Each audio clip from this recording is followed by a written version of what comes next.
All right, we're back. We're back, and let's see if we can see everybody here today. Awesome. Yes. There's a ton of people. Let's see you. Sweet. All right, cool. All right, everybody, come on back now. All right. So you mentioned all that about the game, but so let's get into how on earth did you hook up with Nikki and whatnot? How did you guys start West Ham Fan TV? Give us the genesis about how you got involved and whatnot. Well, me and Nikki have been best mates for a long time now. Well over 20 years, I think well over 25 years now. So then Nikki obviously approached me, Scott. I've known Graham and Scott as well for about 15 years through football. So like playing with them for our football team. So we're all close mates. Nikki had this idea about West Ham Fan TV, this start it up. So we all met up. I think Nikki told you the story last week about all meeting up in the cafe. Yeah. And honestly, he's not exaggerating. He had a pen and paper and he was literally drawing everyone and we're going to do this, we're going to do that. That's awesome. Yeah, I mean, you got to start from somewhere and you always need a pen and paper, But no, it was good. It was nerve-wracking at first, I'll be honest, especially interviewing the fans because you're standing there and you're seeing the fans walk past and you're saying, oh, let's stop them, let's talk to them. And you're just worried that they're going to tell you to fuck off and, so, but yeah, no, it was, it's good. And then obviously post-match pint, I remember when we first started doing that, it was, we had a whiteboard up with it all written down what we was going to talk about. And then you'll get halfway through and you think we haven't spoke about anything we've written down. Yeah. We've just been rambling on about something else. But then I think that's a good thing. It was that's what we wanted to make it like you're sitting in a pub with your mates, because we do it after every game.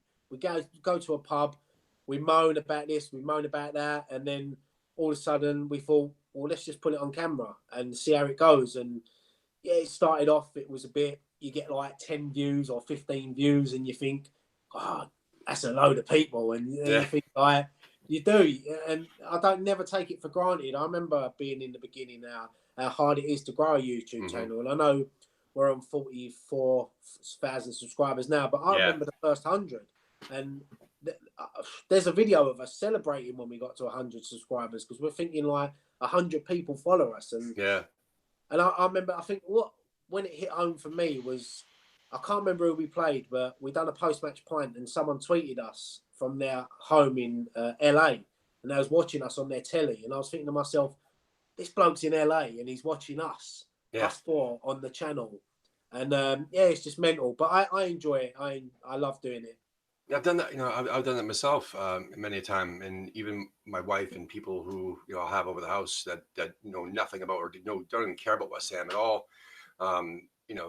They'll recognize your faces just because of in passing watching me watching the show on my TV. So, but no, it's funny that you guys have 44,000 subscribers. Now think about this: West Ham only has 155.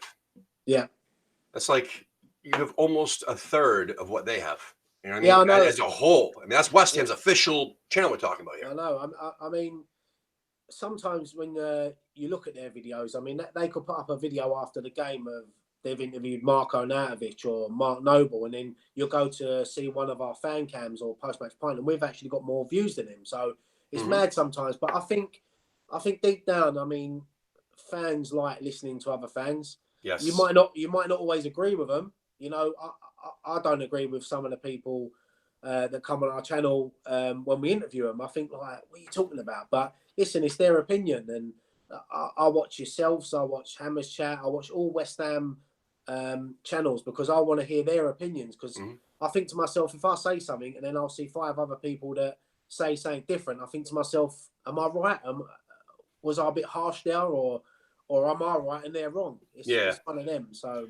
But that's what I love about your channel is that watching the post-match pints ever since I don't know the year out the first year of the the London Stadium. I remember watching the year before that, but my point is you guys will agree most of the time, but then there's always one of you, and it's never the same one that'll have a disagreement. Tuesday yeah. Between it's actually between you and Nikki will will step in there sometimes too. And when everybody's in unanimous decision, like you'll be agreeing with, with Dan or Scott or whatnot. And then, or vice versa. That's what's the best thing. It's like, you know, we're your mates, you're our mates, whoever your viewers. I mean, that's the feel. I mean, you guys aren't polished like the, West Ham, what the official West Ham channel would put out. There's a disconnect still. I mean, even with the stuff that they put out, as there's a disconnect with this new stadium, and the fans. It's not that same atmosphere, but you guys still have that, the bowl-in ground mentality, that feel, the vibe of like, we're all mates. We're going to the bowl-in after the match or before the match and hanging out. I mean, that type of vibe, and that's what's fun about it. I think the good thing as well is for us is that we can say what we want. If there's no holding back. Something we do. I mean, if you look back on the earlier videos, we used to say, like, I don't know, we used to swear quite a bit, but we toned it down a bit because sometimes swearing don't always come across good. Because we've got to remember we've got some young viewers as well, and we had a few people say to us, "Look, do you mind toning it down a bit?" And we do tone it down, but sometimes we still have to, we do have to swear sometimes because, especially when we've just seen West Ham get battered, or play bad, or we're frustrated over something. But as you said, I mean, we're all mates, and what we don't ever, once we stop filming, we don't carry it on. We never fall out over it. It's just a debate, I've done it for years in the pubs, even in the school playground.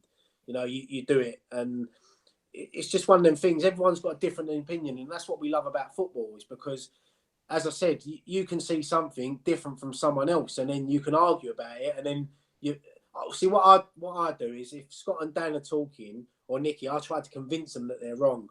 I start dropping in little things saying, "Yeah, you might not be right there," and then I sort of the end of it, Scott sort of starts agreeing with me, and then Nicky will start thinking, "Hang on, well, there's 2 against 1. I'm going to join them." So, yeah. But it's good. I mean, I do it as well. I mean, sometimes Nicky or Scott or Dan will say something, and I'll start convincing. I say, "Yeah, maybe they're right. Maybe I've seen it from a different angle or something like that." Yeah. Another one of the big things about your guys' show and is the fan cams. I mean, if you had a favorite fan cam that you've been part of, because you've done them as well. I mean, I have seen, especially the away matches, I've noticed. Do you have a favorite fan cam moment? Yeah, do you know what? My favourite one was we played Everton away last year at the bowling. We was 2-0 down. We come back, we won 3-2. We don't win at Everton often.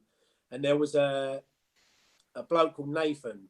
I don't know if you remember. He was in a wheelchair. Yes. Okay. Yeah. And that was brought up. Yeah, I think someone brought that up last time when Nicky was on too. Yeah. Honestly, It was one of the funniest fan cams I've ever. The bloke is hilarious. He done it. We beat Blackburn away in the cup as well when he was on there as well. And yeah, but there's loads. I'll go back to. I keep mentioning it because I think that was our breakthrough season. Was that last at the Boleyn because obviously the good away days, but Arsenal away on the opening day at the Emirates when you're standing there. I've got a photo. It's one of my favourite photos where I've got all the fans around me singing, and someone took a picture of us, and we're all in that moment singing Bubbles, and that's what we love. We took over the Emirates that day, and then you go back. I wasn't at Anfield. Graham and Nicky was there when we won 3-0, but I was there when we beat Man City away, and we had so many great fan cams. But there are times as well where they're hard.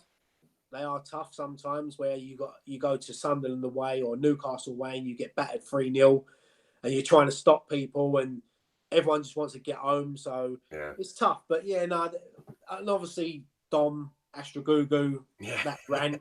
I love that one. Behind the camera, I was standing behind the camera that day, and how everyone had a straight face because he come over and he was red. Yeah. Then he was raging more, and then he turned into Mickey Mouse halfway through it, where his voice was squeaky. Yeah.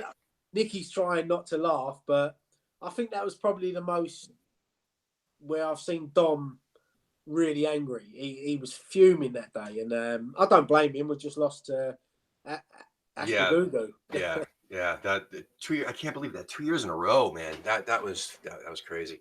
Actually, one of those questions the fan cam question I just asked you was actually Nick Tucker asked me to ask that.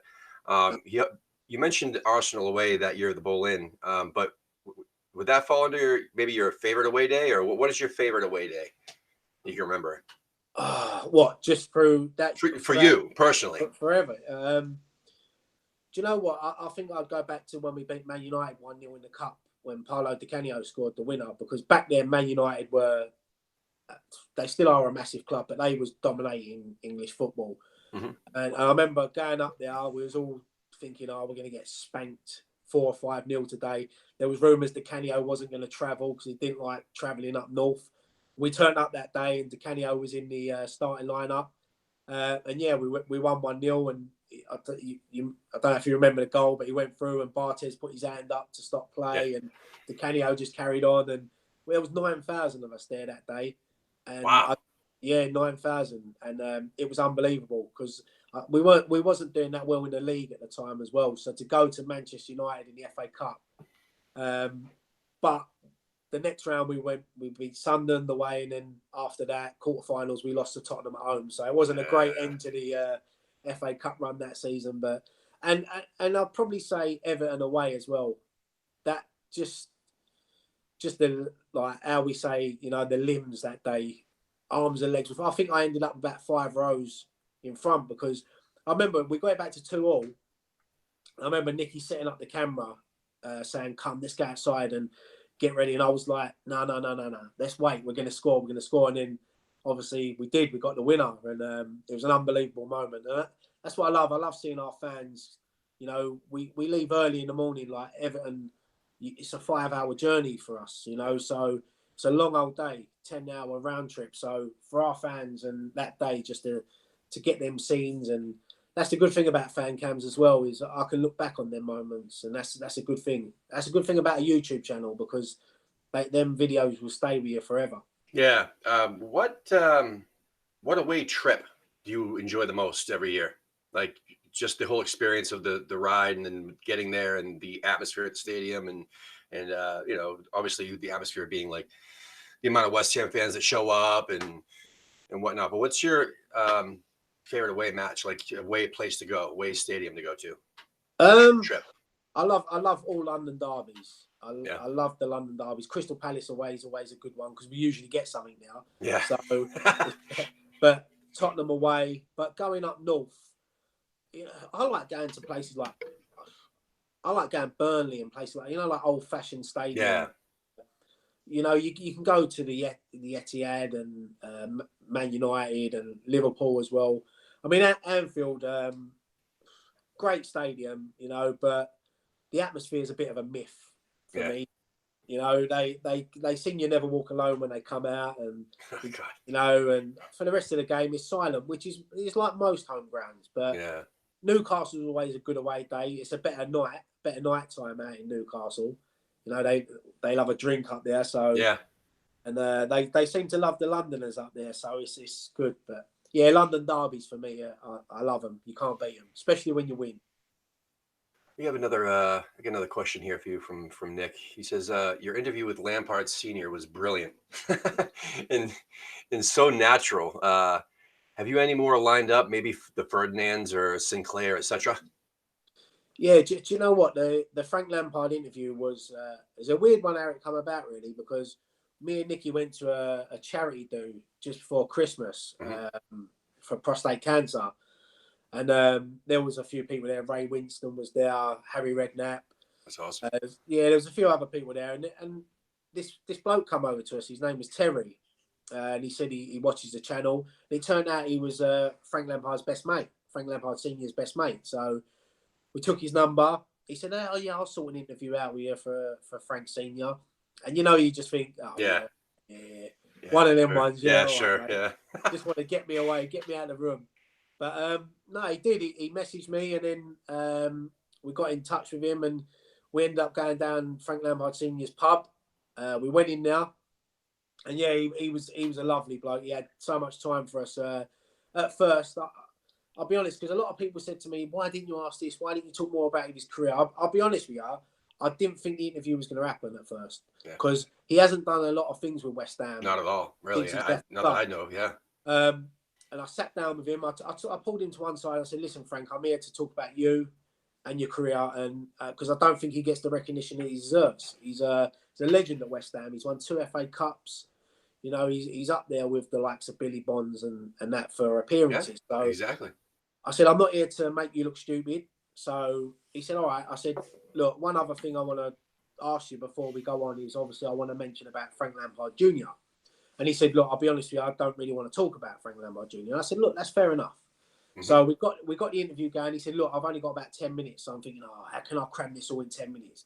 So we start the interview and like the interview's going well. I'm looking at the clock, like we're 15 minutes in, we're 20 minutes in. Like, he looks comfortable now. Yeah. So I thought, right, I'm going to chuck it in there about Frank Lampard. And as soon as I did, he didn't hesitate. He opened up about Frank Lampard Jr. and it was nice. And the interview could have gone on for another 40 minutes if we wanted to, but it was a Friday night.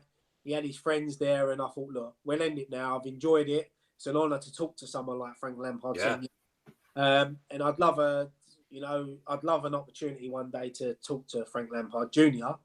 You know, because I'd like to get his side on everything that happened at West Ham. Because as I said in the interview with his dad, I thought he was harshly treated sometimes by West Ham fans. I was only young myself, so I couldn't really understand it, but I sort of understand the criticism he got when he left the club. And I Yeah. think Frank Lampard Senior sort of admitted that. He said, look, Frank was young. We all say stupid things and do stupid things. So Yeah. it was one of them. But as for interviewing another player, there's loads. There's loads I'd love to interview. Julian Dix, for one, he's my hero. You know, we keep sort of arranging it, but then it don't come on. And then, you know, I was close just before he joined Slaven Bilic and the coaching staff. I was close to doing it then, but he was my manager I played in the Isle of Caton charity game a few weeks ago, Yeah. and he was my manager. That's So, awesome. honestly, to walk in the changing room and you got all these ex-West Ham players there, and Yeah. Billy Bonds was meant to be there as well, but he pulled out last minute for some reasons. But no, it was amazing. But obviously, we've had the cameo on the channel. Nicky done that. I wanted Nicky to do that. That was my aim because he's Nicky's hero. Yeah. So, but I'd love to obviously Billy Bonds, but I'd like to do a lot of my generation. I'd love to sit down and talk to like Dean Ashton, Trevor Sinclair, you know, players like that. I mean, Christian Daly. There's loads. But Frank Lampard was I've loved it. I've been lucky enough to interview a few ex-players, but Frank Lampard Senior it was an honour to sit down and talk to him. It's so bizarre, man. Like there's certain players that you look at them, you think you hear interviews with them, they seem like the most approachable people on the planet, and then there's just no way to contact these people. I mean, not like Christian Daly is probably the perfect example. He seems like the coolest fucking guy in the world, to talk to, and yet he's not on social media. You know what I mean? And then there's others that are approachable. There's a lot that really weren't massive players for West Ham, but they did wear the shirt for some time, and you find them on everything from LinkedIn to Twitter, obviously, which is kind of cool because like we have, he's been on a bunch of other shows too, but we have Ian Bishop coming on Wednesday. That's a pretty big thing for us. We had Kenny Brown on. Yeah, he's done those West Ham Way events and stuff like that. But we had Kenny on, and Kenny was brilliant. I mean, I didn't realize, this so much. He actually scored a lot more goals than I realized, especially as a defender too. Yeah, I mean, that wasn't necessarily my era. Nah, Kenny's a top bloke, and going back to my first ever game at going to West Ham when we played Everton, Kenny Brown was in the starting lineup that day, and I got to play with him in the charity game the other week. So for me, Kenny's been unbelievable for our channel. Every time we've asked him for something, he's helped out. I mean, Matthew Everton as well.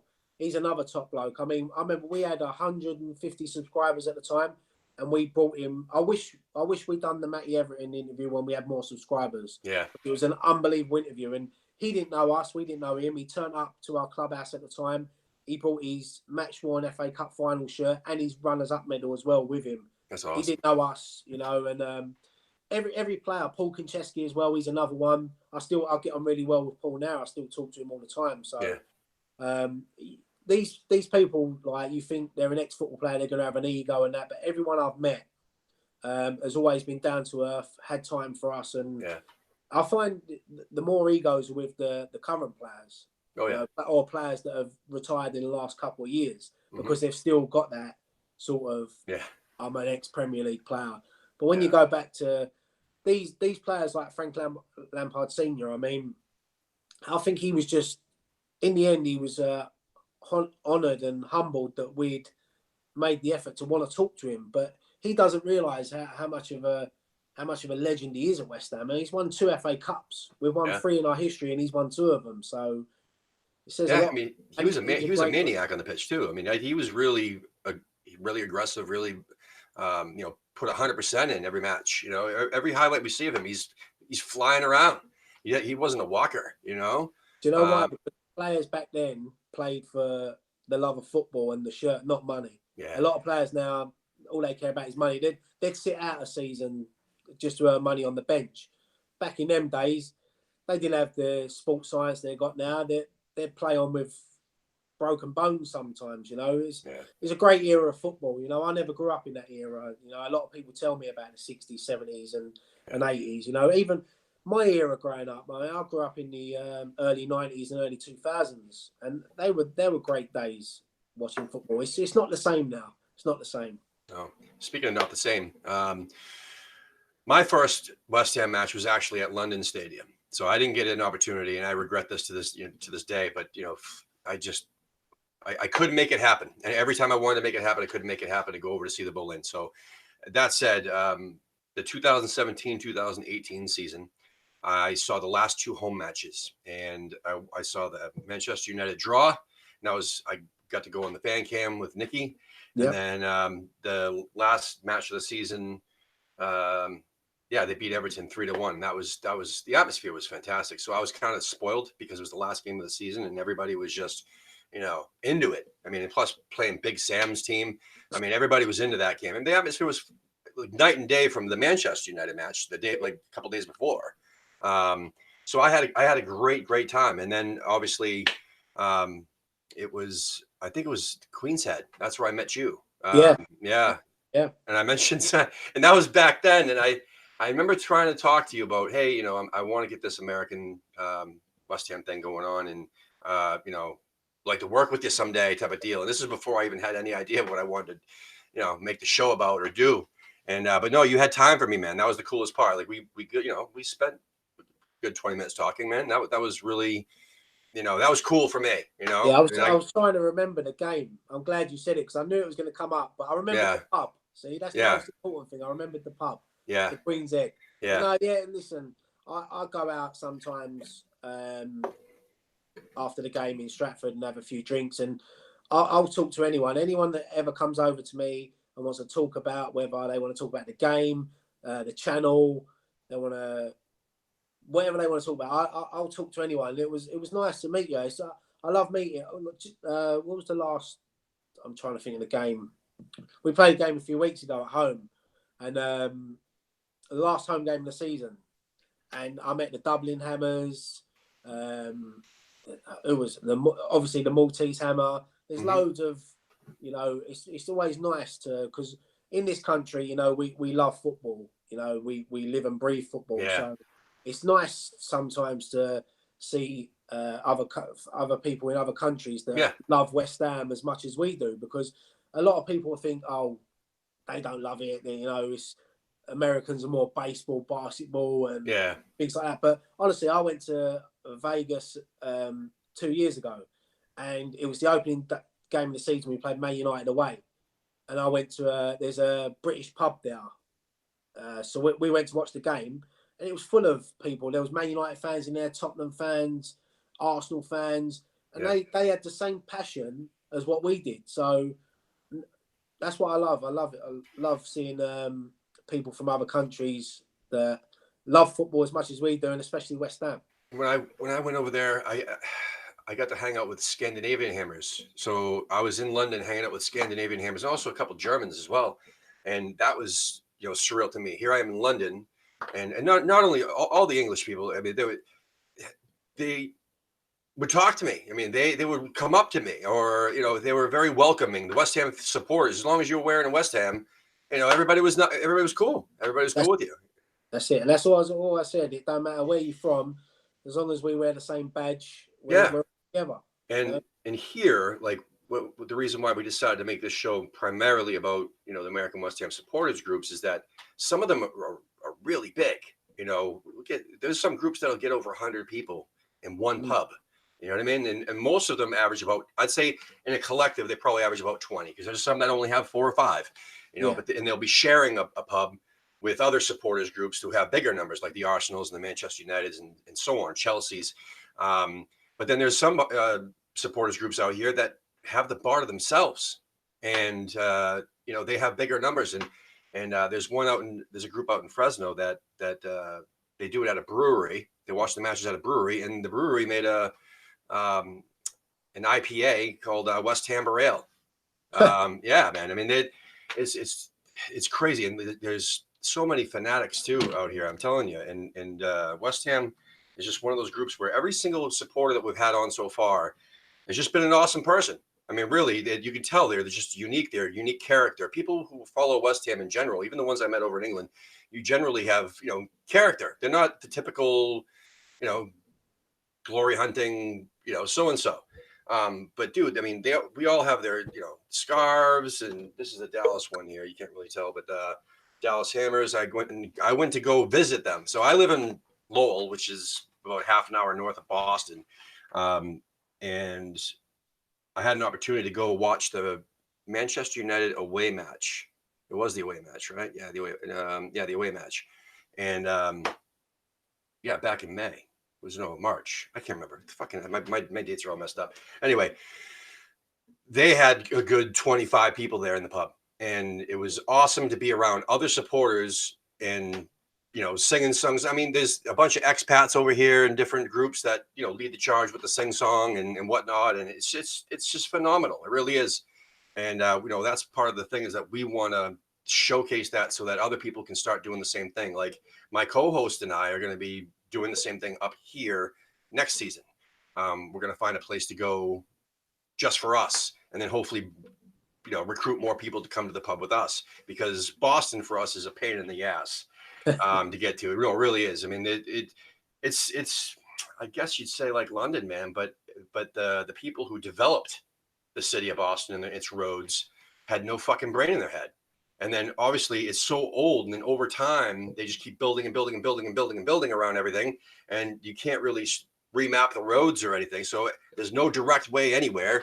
You know, what should be it's a 20-mile trek or 30-mile trek should be a half an hour, 20 minutes. Is like it's a good hour, which makes no sense with no traffic. So it just makes no sense. This is about the time I usually go and check the chat room and see what's going on here. I like to mention who's in the chat room, and also if there's any questions real quick, because there's a lot in here today. So we got Gabe we had on last night. So Gabe is a supporter.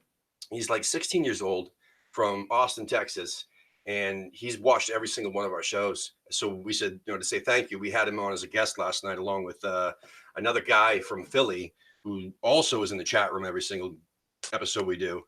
That was awesome. Wally. Was that Wally? Yeah, Wally. Yeah. Wally World. Yeah. Wally World. Yeah. I love National Lampoons, by the way. Yeah, me too. Yeah. Jim Stebbins is in there. So we got Neil Hogan. They're all saying that the shows, they can see you now. That's great. We got Gary Smithhurst. I see Gary on a bunch of other chat rooms too, like when Hammers Chat does their stuff too. He's always in there chatting away. And we got Nick Tucker's in there too. That's awesome. Was he saying anything funny? No. Paul Walday. I'm out with something. Oh yeah, no, I still got 2 more questions that I was kind of saving for the end for him. We got Jason and Fremer, and question for Ryan. Sometimes it shines through also on West Ham Fan TV that we want different things for West Ham as fans. What can we do to pull the fan base closer together? That's a good question. I mean, I know, the fans at the moment are sort of split. You've got the fans that obviously can't take to the London Stadium, which I can understand. We all miss the bowling ground. We'll all go back there tomorrow if we could. I've said before, I've got no problems with the board having ambition. When they said 5 or 6 years ago we want to be competing for Champions League football, that's great. As a fan, you want to hear that. Mm-hmm. They never backed any managers. They backed Pellegrini last summer. Let's hope that they back him again this summer, because Pellegrini's a good manager. We've got some good players there. So we should be competing to at least try to get into Europa League, because West Ham, we'd love away days in Europe.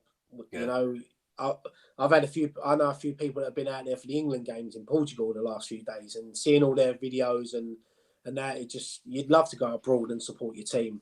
But yeah, as for the fan base, what I've always said is that results affect everything. If we're winning on the pitch, everyone's happy. If we're losing week in, week out, then that's when people start digging at things. I think the board last season, especially David Sullivan, they kept out of the limelight a bit, which was good. It was good, yeah. It's good to see. Jack Sullivan as well. He's never on Twitter no more. He's concentrating on what he does with their ladies. Yep. Which is good. Karen Brady's not running her mouth off as much. Not as much, yeah. Still put her foot in it a bit, but it's good. And it's toned down a bit, yeah. Yeah, that's what the fans wanted. And as long as we're winning games, the London Stadium, it can be good. You've been there yourself. Yes. It can be good. Is it the best stadium in the world? No, of course it ain't. But when people say to me, it's not fit enough for football, I just turn around and say, there's 2 goals, there's grass, we can play football on that. And there's 60,000 seats. Now listen, you have the whole promise of Champions League thing. We have a 60,000 seat stadium. Not just have a 60,000 seat stadium. We fill a 60,000 seat stadium. So we should be a European competition club. That's just you. If you are a club that can fill 60,000 seats, there's no excuse. We should be at that level. We've got 52 to 54,000 season ticket holders as well. Yeah, that's crazy. The capacity can go up to 66 as well. So we could have the second biggest stadium in the Premier League. It's only Old Trafford that'll be bigger than us. But look, we're not silly. You ask any West Ham fan, we know we're not a Man United, an Arsenal, a Chelsea, a City, or even a Tottenham. We're not in that level yet. But who's to say we can't be? Man City 20 years ago were one penalty kick away from staying in second division. Look at them now. They're winning everything. Yeah. All right, they've had a bit of investment, but that's what you need. You need investment. That's it. That's the bottom line, and we'll never get that from our owners. You're not going to compete. But with our owners now, with the money they're putting in, we should be competing we should be top 10 every season, but we should be competing for Europa League football. Yeah, that's true. Now, I've said this before on the show quite a bit. So the stadium is really not the issue as much as the lack of Barking Road. The lack of the atmosphere outside the stadium, like immediately outside the stadium. And there's for example, Queen's Head, a walk from Carpenter's Arms to the stadium. Or Cart and Horses. A walk to that stadium feels like, I don't know, fucking 8 Mile Road. It feels like when you're walking through, you lose your buzz. Yeah. when you walk into the London Stadium, especially when you get outside it, it's not so much now. It's a bit different now, but in the first couple of seasons there, it felt like you was going to a concert. Yeah, that's what it felt like to me. And it felt like it was like a chore that you're going there every week. You're only going because you're a season ticket holder and it's something to do on a Saturday, because it wasn't great going over there. But now, they're trying to improve the stadium. It's not going to happen overnight. It might take 2 or 3 years, maybe 5 years, but we're there for the next 90 odd years. Well, yeah. I won't be. I'll be long gone by then. But the stadium's fixable. All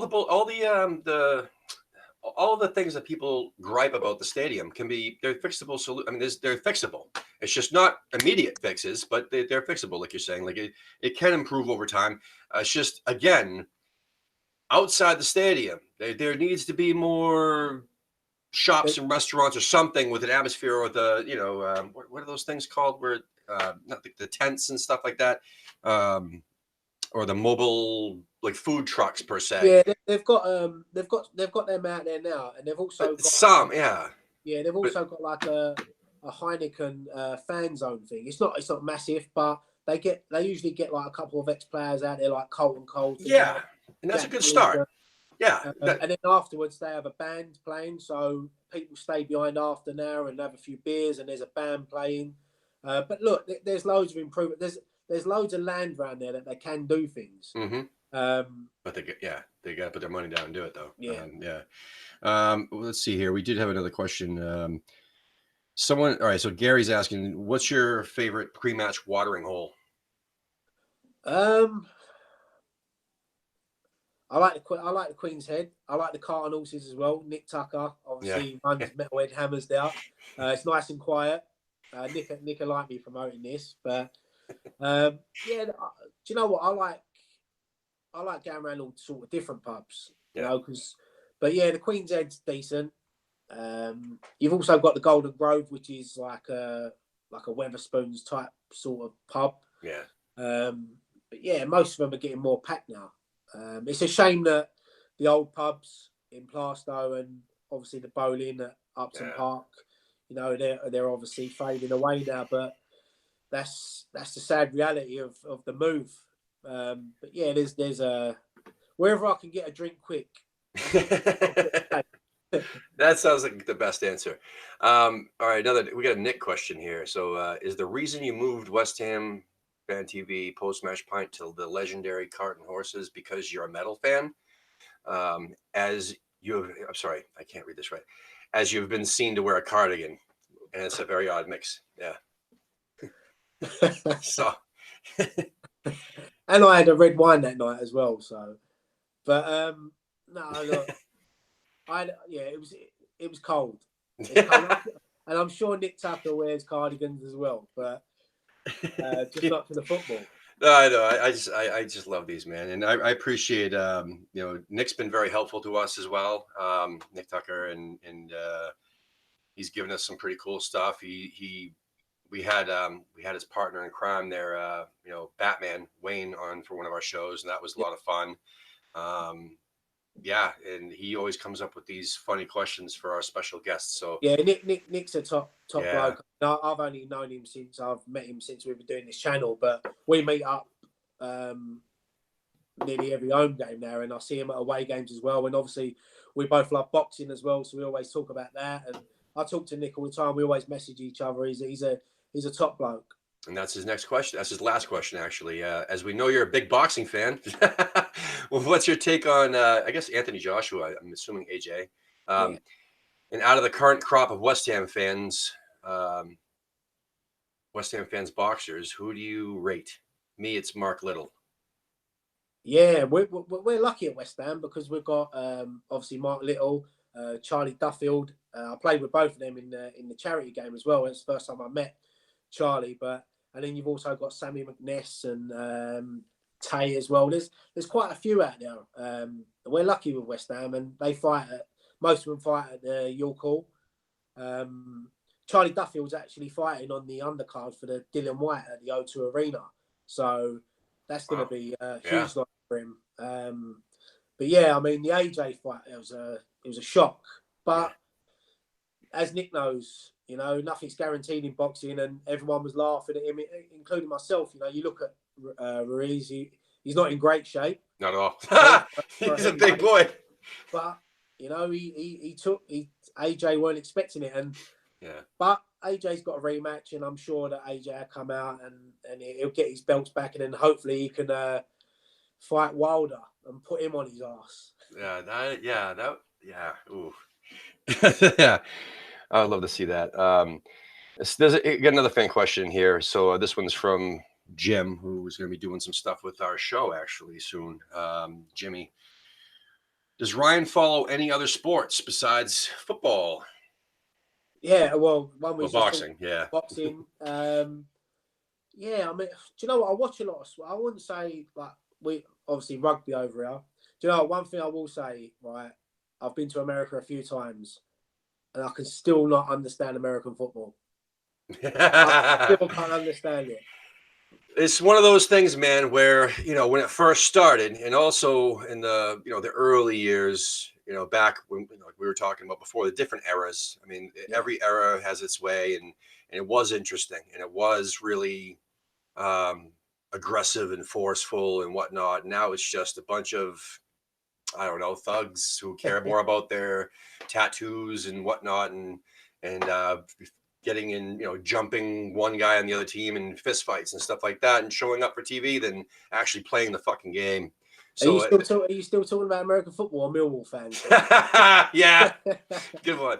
No, yeah, no, that well, honestly, basketball is the same way now. It's how they care more about how they look than they actually give a shit about the game, which sucks.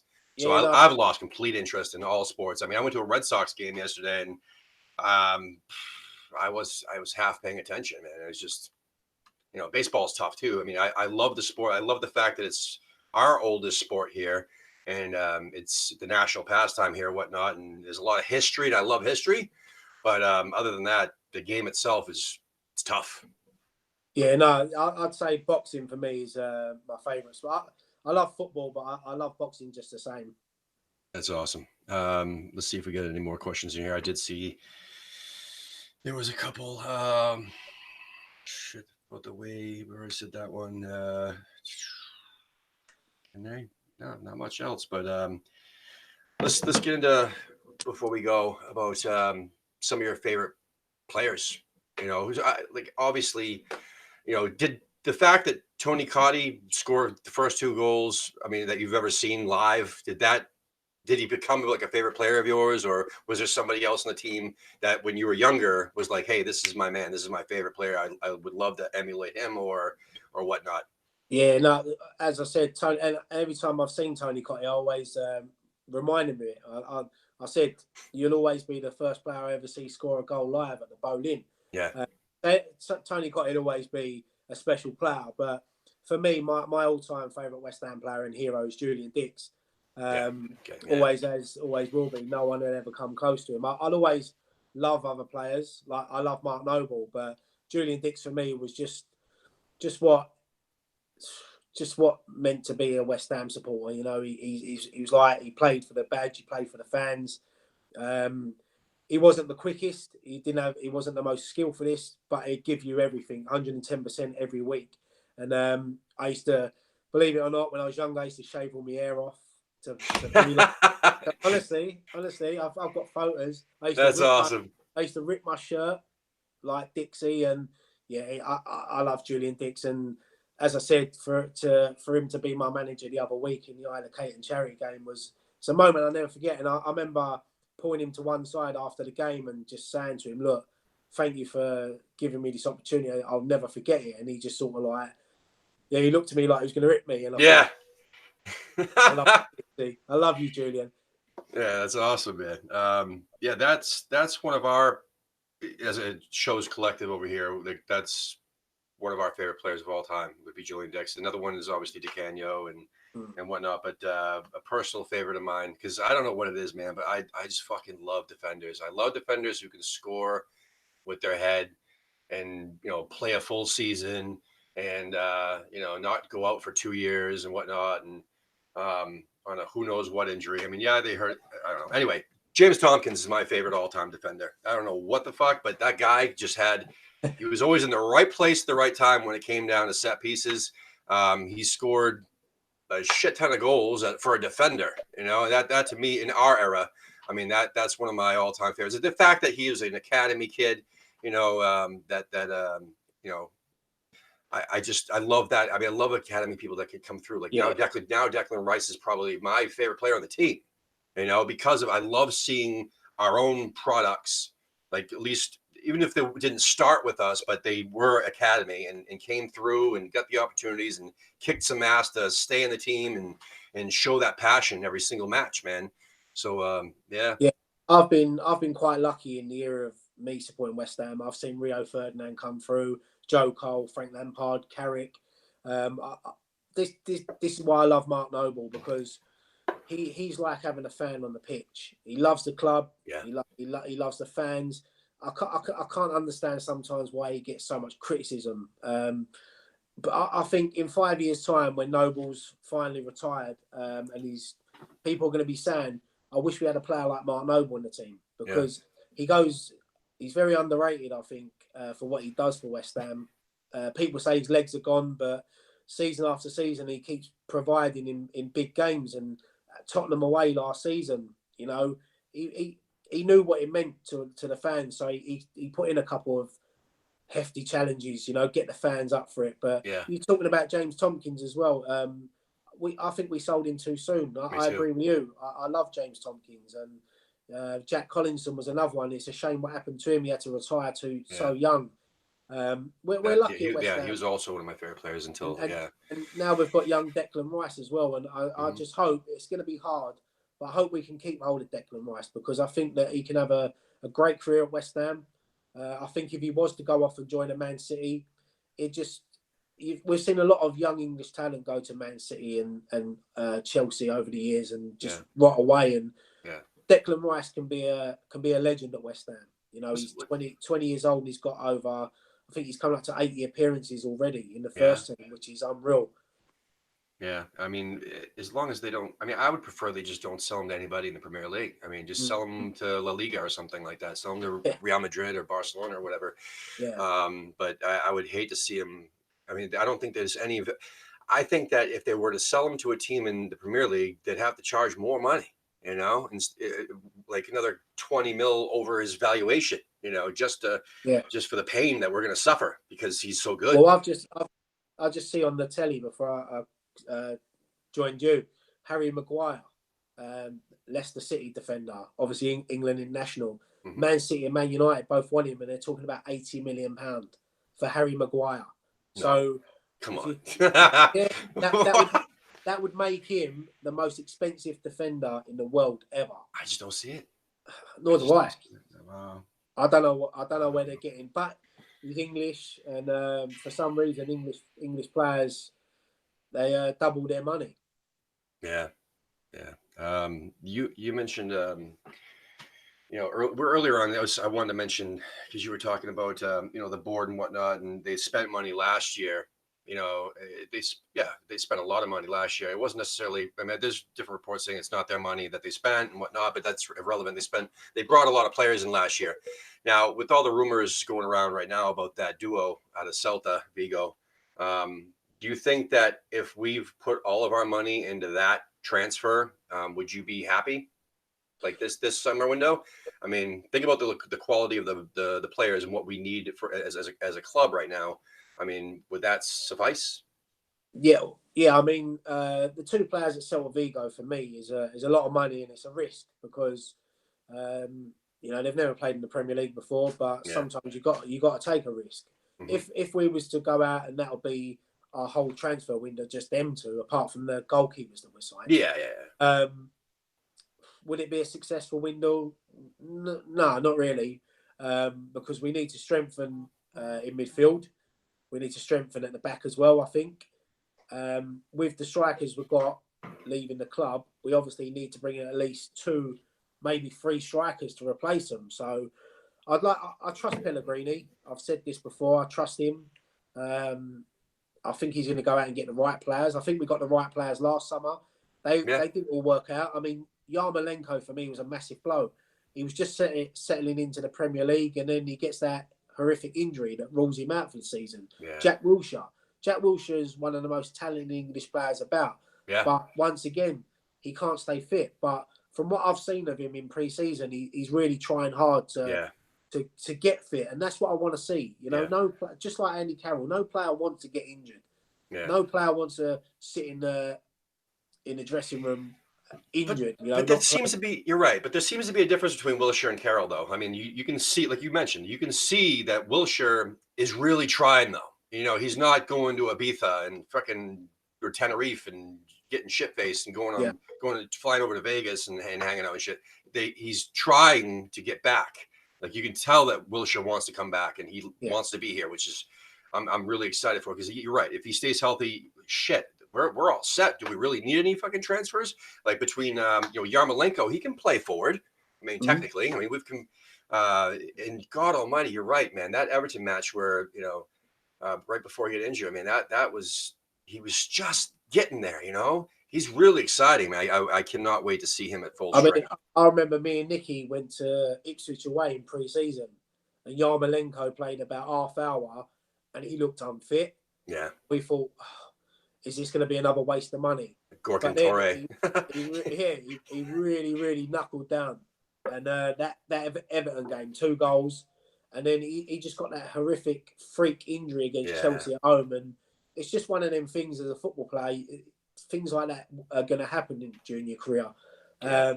But look, it'd be like a brand new signing. Carlos Sanchez, I'm not really sure about him. When we signed him, I wasn't sure. It was I wouldn't say a panic signing, but we brought him in. I didn't really see where he was going to fit in, but he might turn out to be a decent player next season. That's the thing. We just don't know. You're right. I mean, we don't know. We don't know who's going to stay fit. And honestly, out of the players that were healthy last year, is one of them going to go down for a whole season or half a season? We don't know. You've also got the Arnautovic saga, because he sort of disrupted our season just after we had that good run in December where we rocketed up the table. And then Arnautovic obviously mentioned that he wanted to leave the club, or his brother did. And it disrupted the changing room. But, as long as Marko Arnautovic is probably our best player when he's on form. He's up there. Him, Lanzini, Anderson. So if we can get him playing for the shirt, putting everything in 110%, he's a great player. But one thing I've always said, if he hasn't got that commitment, then fucking sell him. Yeah. Get rid of him. I don't care. I'd rather have a youth team player in the starting lineup that wants to play for West Ham. Yeah. He might not be as good, but he wants to go out there week in, week out and play for the shirt and play for the fans. There's someone that's just going to mope about the pitch, worrying about money. And if he wants to go and play Champions League football, get us into the Champions League. Yeah. No, that's it. Yeah. Real quick, we just had that Wally World that we were talking about popped in the chat room asking what did he miss. But no, he never misses a show pretty much. It's awesome. Nick says something about and the Lanzini saga. That's something. So listen, I mean, personally, if we can get the money for him, if we get a nice offer for him, see ya. I mean, he looked so not ready to come back. I mean, he showed a couple of glimpses of I mean, he had some nice flicks and tricks and whatnot, but he showed a lot of rust too. And I just feel that I don't know, if we can get money for him, sell him. Same thing with Antonio. If someone comes in with the right amount of money for a 29-year-old going on 30, who isn't consistent a full season, who plays his heart out when he wants to, take the money, especially for a player at that age. But again, that's my crazy opinion. Yeah, no, I get a lot of flack for that. I agree with you. I mean, Antonio, he splits the fans sometimes, because if you'd have asked us 5 months ago about Antonio, we was all saying sell him. Yes.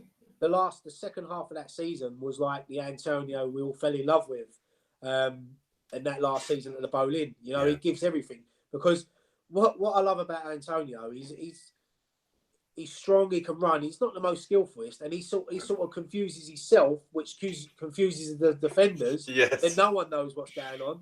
Yeah. But look, Antonio's a decent player, but if someone come in with a £30 million bid for him, you got to think to yourself, like, can we improve on an Antonio with £30 million? Then you probably can. Yeah. You probably can. Yeah. On that note, is there anything else you would like to mention before we head off?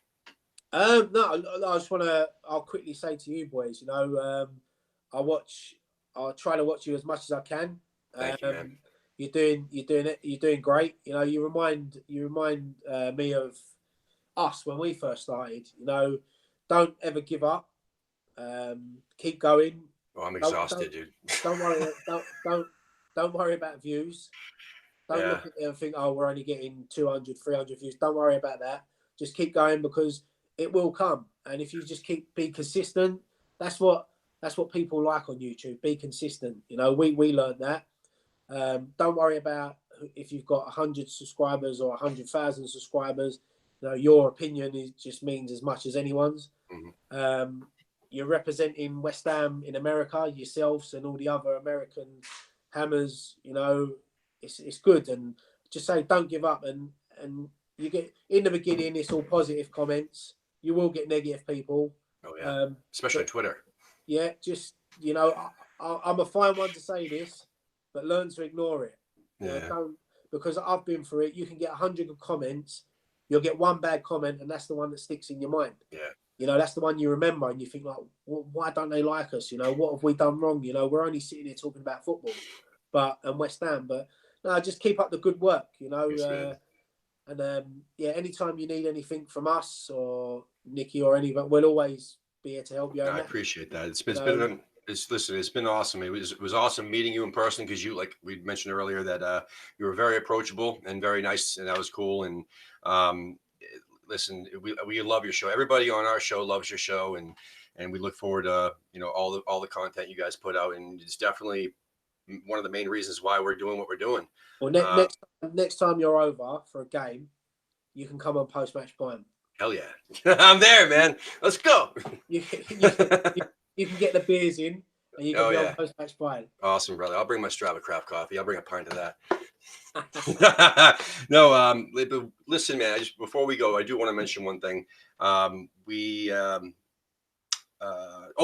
what I want to mention. All right, so there was the one piece of what do you call it? Negativity that we've received so far was when I said on Twitter. I mean, obviously, people who watch the show understand what I'm saying. It's kind of like a running joke about, James Tompkins and whatnot. But God Almighty, I said, someone mentioned something about the Crystal Palace wanted to sign Antonio. And I said, yeah, we should do a swap. We should do a swap for Tompkins. And holy shit, have another Jameson, get off the keyboard.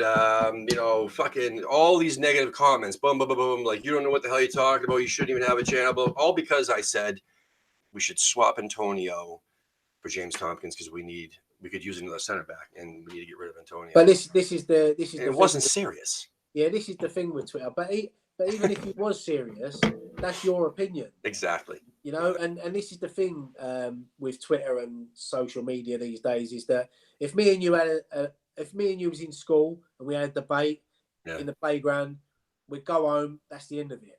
Yeah. In the pub, you go home, that's the end of it. Now with Twitter and social media, it carries on all night. Oh, but God, into the next day, depending on the time difference. You'll get 10 other people jumping on it, and you're like, before you know it, you're around with 100 kids. Yeah. You're like, fucking... But it's all part and parcel of what we do, but just enjoy it. And thank you so much for the advice too. We really appreciate it. We talked to Nicky last time, and he says that he definitely wants to, do stuff with us, and next season and whatnot. So we're looking forward to working with you guys in some capacity, like sending you guys some videos and stuff. Anytime you're in, you invite us out now. I'd love to come out now. Oh hell yeah! I mean, there's expenses paid. Yeah, there's an event that's happening. There's an event that's happening in Las Vegas in August. I believe it's August, actually. Yeah. That event's going on. But honestly, us at the show are trying to save our money to, go as a group over there to London to watch a match, because that would be awesome. Anyway, real quick, I got to mention right before we leave that there are a few episodes coming up that are really important to us. There's tonight we're starting a little transfer banter show with Scott Davis and Justin from Chicago Hammers, possibly Keith from Albuquerque, and James from Texas. Jesus Christ, there's so many shows. Anyway, that's tonight. It's not gonna be live. We're gonna record it on Skype, and then we're gonna upload it after. And then Wednesday we have Ian Bishop, which is gonna be huge for us. So please check that one out. That'll be 9 p.m. Eastern time. And then Thursday, man, we get the West Ham women on. We got two Americans that played for the West Ham women's team, Brooke Hendricks and Erin Simon, possibly a third female West Ham woman soccer player. And then we also have Allie, who we had our West Ham women's season review episode with, who went to every single West Ham women's match this season, home and away. She's going to be on that to help interview that show. So we're looking forward to all that stuff. Thank you guys for watching so much. Come on, you Irons. Come on, you Irons.